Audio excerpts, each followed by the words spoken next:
Hey everyone, in this episode we're going to be talking about how much cinematographers make. We're talking about DP rates. It's something that's really not spoken about too much, but I think it's actually really healthy to talk about money and to be comfortable with it, to normalize it. And if you're thinking about jumping into the film industry as a cinematographer, I think knowing these rates in general, this is going to be a general framework. It doesn't apply to everybody in the entire world. It's going to be very much based on what I've experienced and where I work, which is New York City primarily.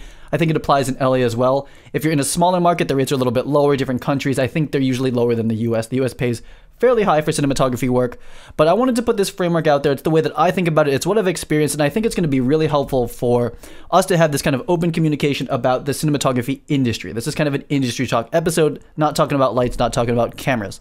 So let's get right into it. We're going to jump into Photoshop and talk about DP rates.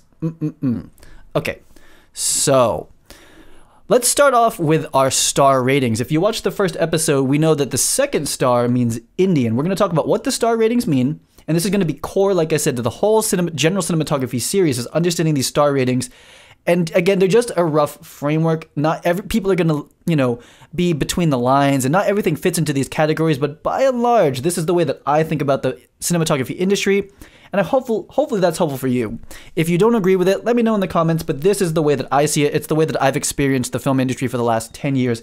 It's also very relevant and up to date, in my opinion, depending on when you're watching it. So let's start with our solo cinematographer. So a solo cinematographer is usually going to be kind of like freshly out of film school. If you didn't go to film school, you're freshly just jumping into the industry. And sad to say for you, your rate is probably zero. Okay, to start, you're going to work for free a lot, and maybe it gets up to 500. Again, these are the numbers that I dealt with when I was starting off at this level, so that's it. If you don't agree, that's cool. So when you're beginning as a filmmaker, you don't really know much, and you don't have much experience, and you don't have many resources as far as network. Those are the things that are valuable to a client as you're a cinematographer. So you have none of those things. What you're looking to do is gain experience and build a reel. But what you do have is the energy to learn, and you're willing to work hard, and you're a good person. But that is the solo filmmaker. You're probably not even working on like projects yet. They're just like kind of like one-offs. It's like, oh, my friend has a band that doesn't actually make any money necessarily, and I want to make them a music video. You're at solo level. You're not renting equipment. You probably bought a camera, you bought some lights, and you're going to use what you have. I lived there for many years, okay? So I'm not trying to knock that. I've lived that lifestyle so hard. If you want to see my music videos that I made when I was at this level and I was making no money, I'll show you. I shot an entire feature film for free. You want to watch the trailer for that? I'm in it. I'll show you that. It's embarrassing. I shot a feature for free, $0. I bought HMIs, some used ones, didn't have LEDs back then. I bought a camera and I shot it for free because I was looking for experience and I just wanted to make a project to learn. Solo. If you're doing vlogging on YouTube but you don't make any real money from it, you're solo. Just own it. If you're at that point, just understand it. You got 1 star on the arm. That's cool. Let's talk about how we get to the next part, what that looks like. So moving on, we're going to talk about indie. Indie is the vast majority of, I think, the production companies and DPs that are out there right now. The majority, not the high end, the majority of people. People are buying SLRs, you're buying C100s, you're buying Blackmagic pocket cameras, things like that. You're going to put a couple $1,000s into a camera, but you're not going to put in like your life savings because you don't make enough money from it yet. So let's talk about indie rates.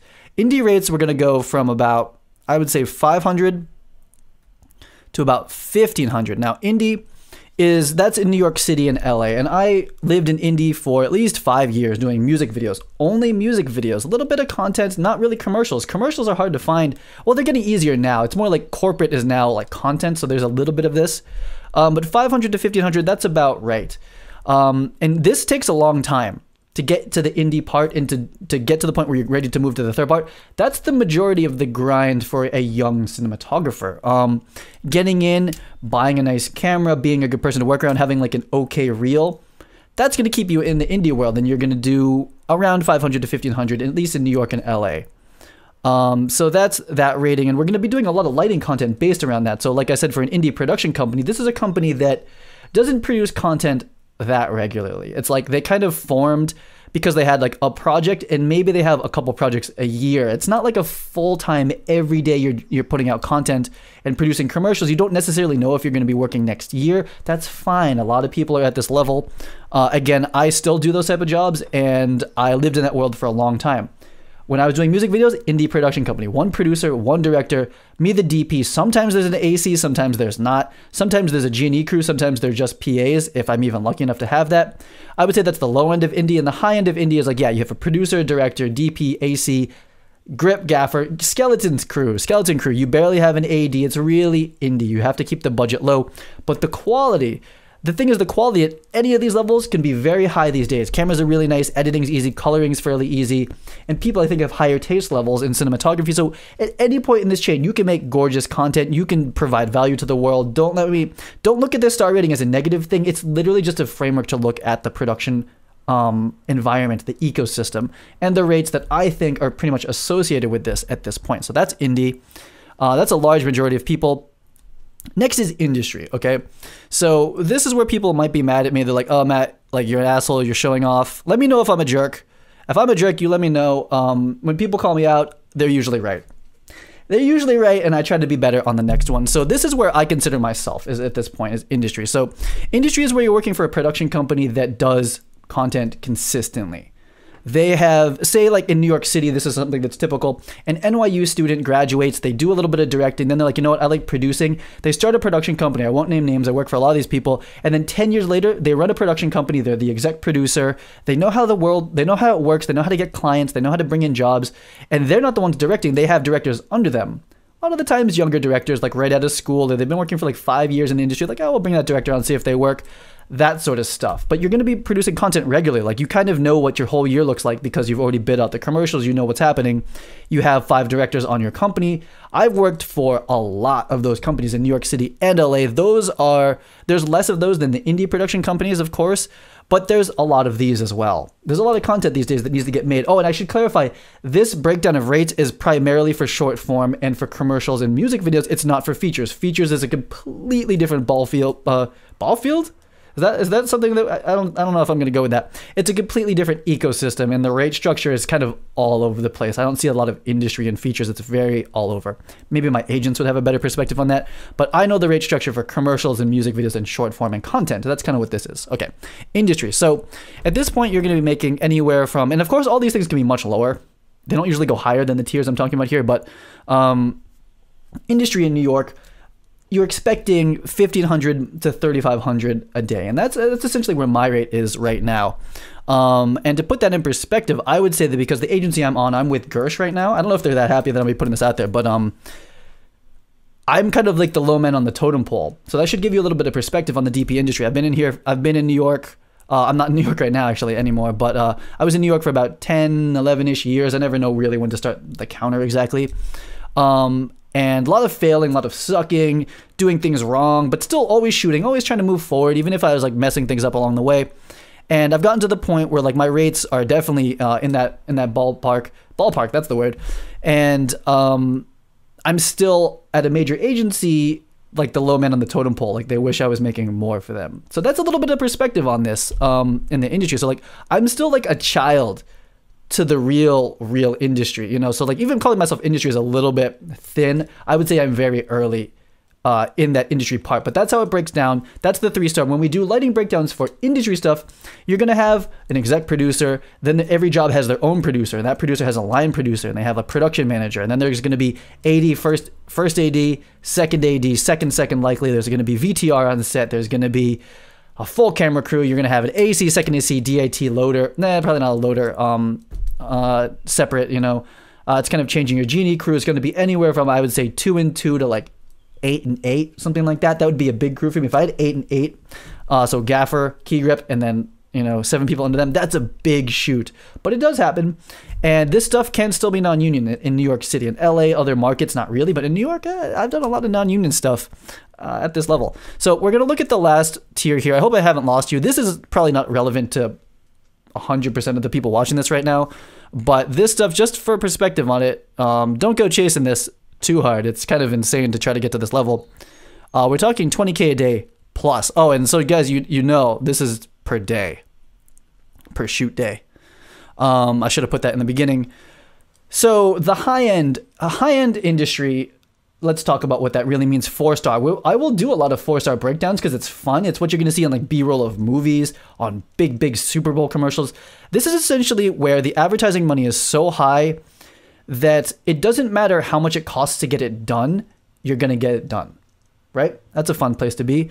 Big feature films, big Super Bowl commercials. It's like, we want to do this concept, and it's a huge brand, and they have all the money to push behind it. It's going to be a massive ad buy for them. It doesn't matter how much it costs to get it done. We just need to get it done. Okay. You need 20Ks for this. Done. Nothing. Oh, and then that means that you need like 50 grip and electric that day. Done. People live like that. There's people that do that. I actually just interviewed an electrician on my podcast, Dan Boyar, who works on this level stuff. And he'll tell you, this is how it goes down. Like, you need 100 maxi brutes. We're going to get 100 maxi brutes. No problem. At that level, the DPs are making probably 35 is probably low for them, but they can make 5,000, 10,000, 20,000 and higher a day. Now, that seems insane, right? But there's a reason for it. And the number of people that are doing that level work, we're almost talking like double digits in like the entire world. I don't even know if there's like 50 DPs that really actually command that rate. And when they do, it's not usually typically for like a terribly long time. But we're not going to talk about DP timelines. We're just talking about the rate structure. So that is going to kind of wrap this up. So solo, indie, industry, high end.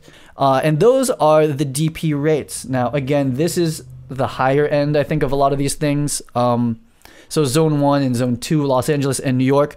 And these are rates that I've seen. I know many DPs at each one of these tiers. I know a lot less of the high-end guys because there's just not many of them. But I came up under some high-end DPs in the commercial world, and I know that they make this much money. It's crazy. But so that's a look at the rates. Again, I'm not trying to brag. I'm not trying to like blow up anything here. I think it's really healthy for people to look at money, to talk about money, and to understand what the DP rate structure does look like for a certain point. I am one data point. This is my perspective on it. It's what I've seen. And I think it should help you moving forward if you're looking to enter the film industry. These are the rates. These are the tier structures. And as we move through this general cinematography series, we're going to be doing lighting breakdowns based on these tiers. We're going to be doing industry talk about these tiers. And when you're at different parts of this industry, along this spectrum, this star rating, different tactics are required, different gear is being used, different priorities, and different responsibilities. Your responsibility as a DP at the solo level is so different than at the industry level. And there's an even bigger difference when you go from industry to high end. Your responsibilities change. What you have to be doing is much different. So I hope this was interesting to you guys. I hope it's helpful for people that are looking to actually enter the cinematography industry. That is really what I'm trying to focus on, is people that are trying to get into the industry and to work at that level.